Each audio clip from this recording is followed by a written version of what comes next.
for about a year now. I've done over 150 campaign events before this weekend even started.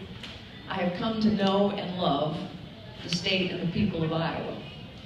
But I say that I'm grateful to you because when I launched my campaign on May 4th of 2015, I was 17 out of 16 candidates. Nobody had ever heard of me. Actually, less than 4% of you had ever heard my name. The pollsters wouldn't even ask my name. The media wrote me off. The pundits wrote me off. Everybody just ignored me. Who is this woman? She cannot do this. But you showed up all over this state, in restaurants and dining rooms and living rooms, and you listened. And the more you listen, the more support we have built. Now, the last time I looked, the people of Iowa hadn't started voting yet. I don't care what the media tells you, I don't care what the polls say, you haven't voted yet. And the last time I looked, the polls were always wrong in Iowa, right? Because if they weren't wrong, we would have had a President Howard Dean, a President Rudy Giuliani. We already would have suffered through a President Hillary Clinton. I'm going to tell you this. We have built a campaign to go the long haul. We have a superb ground game here in Iowa, New Hampshire, in the early states. We have leadership teams in 25 states. We've done the heavy lifting to get on the ballot in all 50 states. There are a lot of campaigns who can't say that. So I'm going to tell you what. You send me out of here with the wind at my back, and I'm going to go all the way. So send me out of here on Monday night with the wind at my back.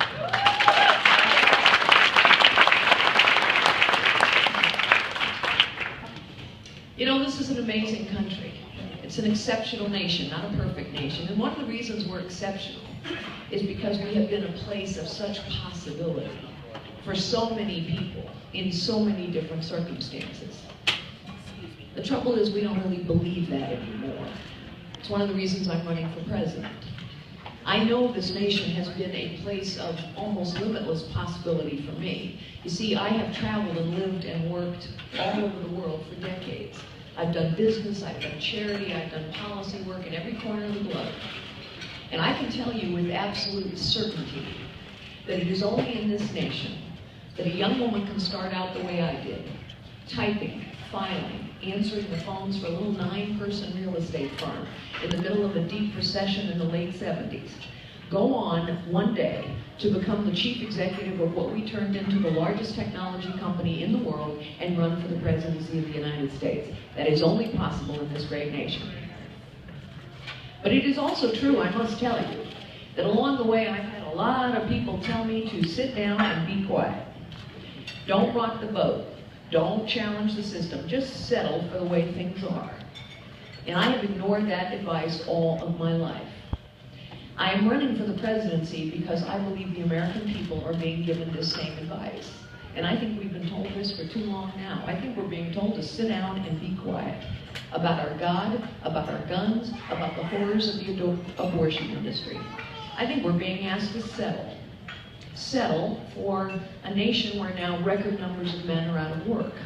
Record numbers of women are living in poverty. Our young people don't even know the American dream is real anymore.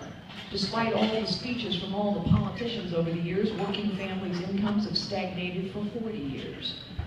We're now destroying the job creators in this nation. The job creators of this nation have always been and will always be new, small, family-owned businesses and farms, and we are destroying them. And that matters because new, small, family-owned businesses and farms create 2/3 of the new jobs and employ half the people.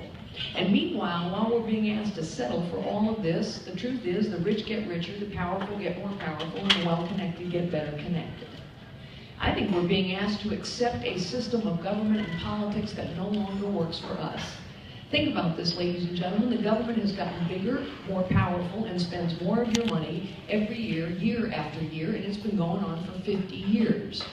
The government's gotten bigger and more powerful for 50 years under Republicans and Democrats alike. And this government is a vast, bloated, inept, corrupt bureaucracy.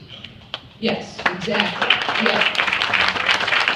You know it, I know it, and 80% of our fellow Americans know it. There are loads of examples. The Department of Homeland Security admits to us the other day that they have no idea who's overstaying their visa. They admit to us that they were given 12 years ago tons of money and a mandate to go build a system to do it. And 12 years later, guess what? The money's gone, there is no system, and they're in the planning phase. This government cannot secure the border, it cannot serve our veterans. It's inept and corrupt in that it picks winners and losers. And by the way, ask yourself this.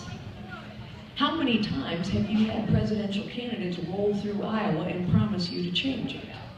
How often have we heard about, we're going to reduce the size of government, we're going to reform the tax code, we're going to reform Social Security, we're going to secure the border. We've been talking about these things, ladies and gentlemen, for 25 years, and the politicians haven't delivered.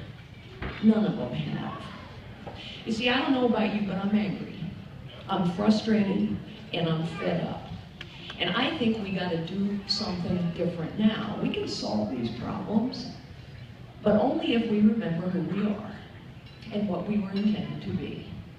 Ours was intended to be a citizen government.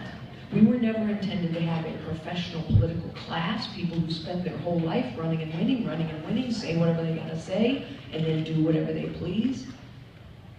So citizens, I'm running for the presidency of the United States because I think we have to restore a citizen government. Citizens, I think it's time.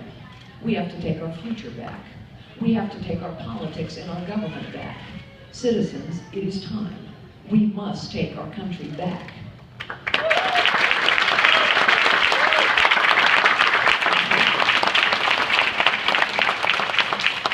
And that's why I've rolled out the blueprint to take our country back. You have it on your tables in front of you. I want you to walk out of this high-view holding on to that piece of paper. Because you see, I wrote it down because I want you to hold me accountable. I wrote it down because we need to get these things done, and we will get them done together in the first term. I wrote it down because I want to come back here and say, how are we doing on this? You see, I come from the world that you do, which is we know actions speak louder than words. We know talk is cheap. We know that you judge someone's character not by what they say, but by what they do. Now, you know what, folks? We don't ever hold politicians accountable, do we? Do we hold them accountable for promising something and never delivering? Do we hold our government accountable for anything? No, we do not. And I was amused early on in my presidential campaign when I had a reporter ask me, a reporter here in Iowa, say to me, you know, Carly, you're not used to the level of accountability and scrutiny that presidential candidates are used to. Really? Let me tell you what I had to do as a chief executive. Every 90 days, by the way, HP was a pretty complicated place. We turned it into a $90 billion company. We operated in 153 countries. We had over 160,000 employees. It was a big, complicated place. And yet, every 90 days, I had to stand up in public. And I had to report out our results in great detail in public. And then I had to answer every question in public. And then I had to talk about what we wanted to do the next 90 days, the next year, the next 2 years, in public. And answer every single one of those questions. And if I misrepresented our results or our intentions, I would be held criminally liable. Now imagine if we held politicians to this standard. So you know what? I think you want accountability, and I think you want results, and I think you want leadership, and that's what I offer, and that's why I wrote this blueprint down.